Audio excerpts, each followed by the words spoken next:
91 years old, no cane, no wheelchair, no pain waking me up in the middle of the night and never letting me sleep again.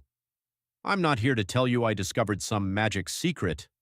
I'm here because I spent decades watching people my age stop living because of their joints, stop playing with their grandchildren, stop walking, stop being who they are. And I decided that was not going to happen to me.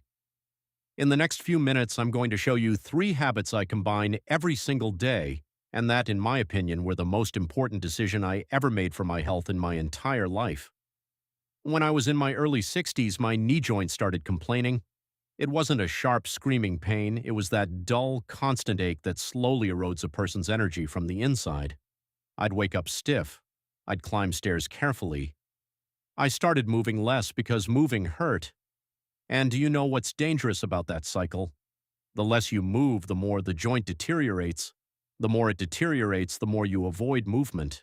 And the person starts shrinking, taking up less space in the world, letting go of the things they love one by one without even noticing exactly when it all began. I saw what was happening and made a decision. I was not going to let my body retire me before I was ready. I started studying, paying close attention to my own body, testing things, with medical guidance, with a physical therapist, with a nutritionist, but mostly with daily discipline. And the result is that today, at 91 years old, I wake up in the morning and my body responds. My joints obey me. And that is not luck, that is habit. There is something I need to tell you that most people completely ignore when it comes to joint health. Everyone talks about supplements, everyone talks about collagen, glucosamine, chondroitin, and I'm not saying those things have no value. They might, depending on the case. But what nobody talks about is that supplements without habits are like watering a plant with contaminated water. You're giving and taking away at the same time. What truly protects the joint is a set of signals you send your body every single day. Movement, nutrition, and recovery, not separate, not isolated, but combined as a routine that your organism learns to expect. The human body is extraordinarily intelligent. When you are consistent with it, it responds. When you are inconsistent, it defends itself. And chronic joint inflammation in most cases is exactly that, the body defending itself against a routine that is harming it. The first habit I practice every single day without exception is what I call conscious morning movement. It's not intense exercise, it's not a gym. It's a mobilization protocol I do early in the morning before anything else that lasts between 15 and 20 minutes. It starts while still lying in bed, with gentle movements of the larger joints, hips, knees, shoulders. This is not passive stretching, it's active mobilization. There is an enormous difference between the two when it comes to joint health. Synovial fluid, the fluid that lubricates and nourishes the joints, does not have its own circulation the way blood does. It distributes itself through the joint space through movement. When you sleep 6, 7, 8 hours without moving, that fluid concentrates. The joint dries out. That is why morning stiffness exists. And the mistake almost everyone makes is jumping out of bed and demanding a mobility from the body that it simply doesn't have yet. When you mobilize before you demand, you are literally preparing the joint surface for the day. You are nourishing the cartilage. You are signaling to the musculoskeletal system that it needs to be functional, not just survive. After the mobilization in bed, I get up and go for a light 20 to 30-minute walk. Not a cardiovascular conditioning walk. It's a joint activation walk. Steady pace, conscious stride, full attention on the movement. The moderate impact of walking also stimulates collagen production in the joints, something that recent research in musculoskeletal health has been confirming more and more. This habit alone would already change the pain experience for a lot of people, but it truly works when combined with the second. The second habit is what I call strategic anti-inflammatory nutrition, and this is the point where I will probably say something different from what you've already heard. Most people, when they think about nutrition for their joints, think about what I need to eat. But the more powerful question is, what do I need to stop eating? Because chronic joint inflammation has a fuel, and that fuel is on most people's table every single day. I'm not going to give you a restrictive list. I'm going to tell you the principle I use. Any food that causes a fast and recurring glycemic spike in the body feeds a systemic inflammatory state. That inflammatory state doesn't stay localized. It finds the most vulnerable points in your body and settles there. For many people with a predisposition, those points are the joints. What I do is build each meal around foods that the body processes in a stable way and that have a documented anti-inflammatory profile.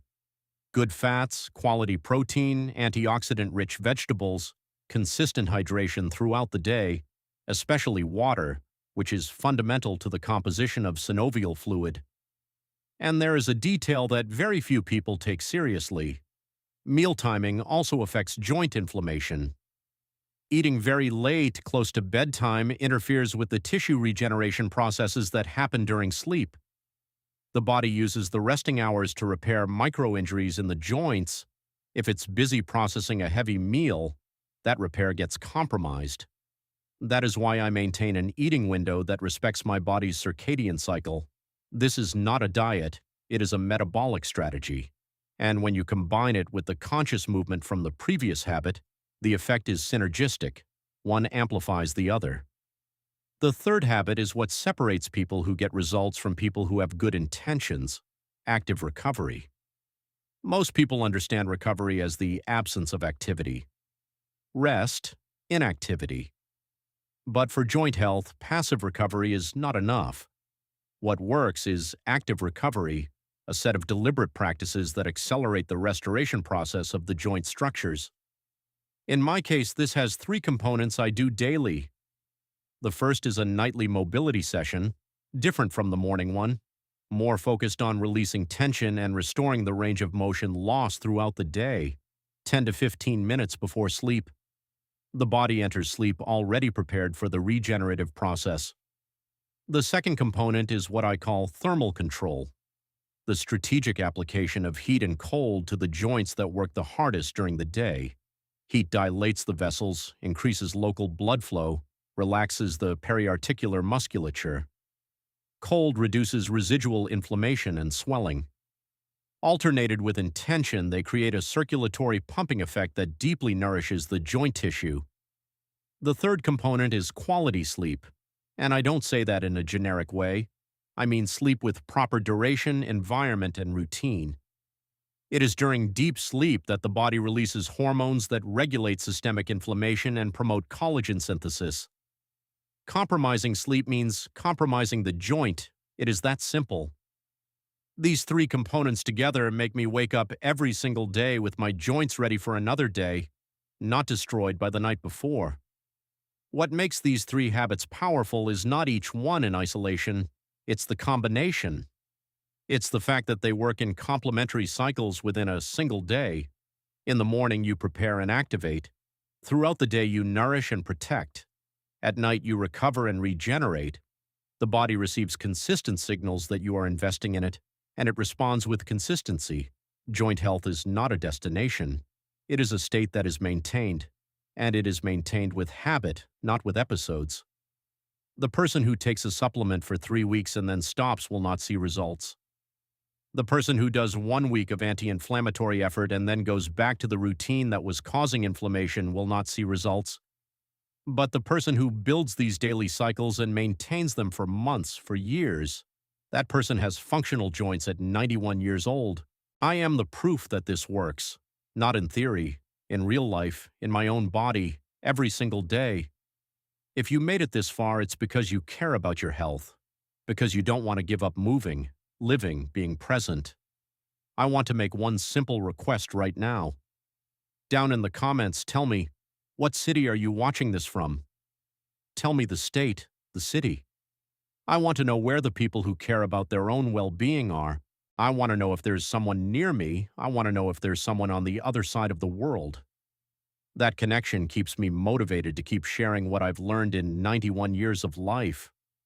And if you know someone, a family member, a friend, someone you love, who is suffering from joint pain and believes this is inevitable with age, share this video with that person. Because the most important message I have is this: it is not inevitable. The body responds when you take care of it, at any age. Take care of your health, not tomorrow, today.